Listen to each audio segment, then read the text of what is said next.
Sometimes it pays to be curious. This was something that somebody said to me today in a podcast, one of his 3 takeaways for life, which was to stay curious.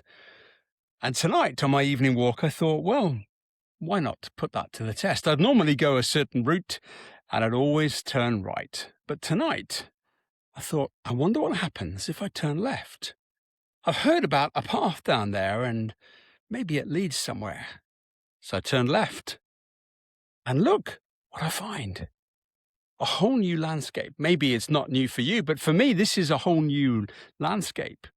18 years I've walked the same path, the same fields, the same tracks. And yet tonight, new places, new horizons, new thoughts. And my mind's alive because of a new stimulus. And the adage for you is, what are you constantly repeating every single day because it's the same way that you operate? It's the same routines, the same patterns, the same thoughts. And what are you missing out on? It's like driving down the road in the fog. All you need to do is just put the lights onto the next 10 yards, and slowly but surely the road appears in front of you. And you have the trust that things will be okay, things that will be safe. But the mind, it's a curious thing. It tells you that perhaps you shouldn't speak on a podcast. Perhaps you shouldn't launch a YouTube.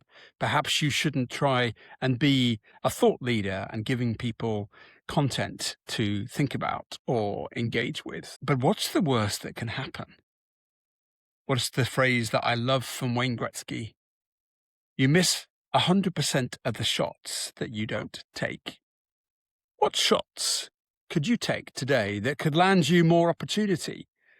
Classic example today. One of my clients said to me, Chris, last week you encouraged me to stop sending emails, to stop sending direct messages on LinkedIn and take it to a conversation. Why not just pick up the phone and say to them, hey, by the way, how are you feeling about that proposal I sent you?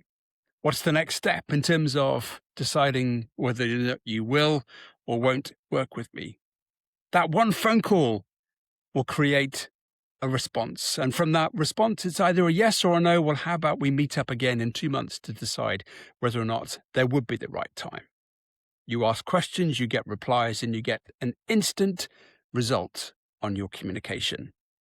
It feels great sending lots of emails every single day, but those emails often don't take you closer to an outcome. So that's the message today to you.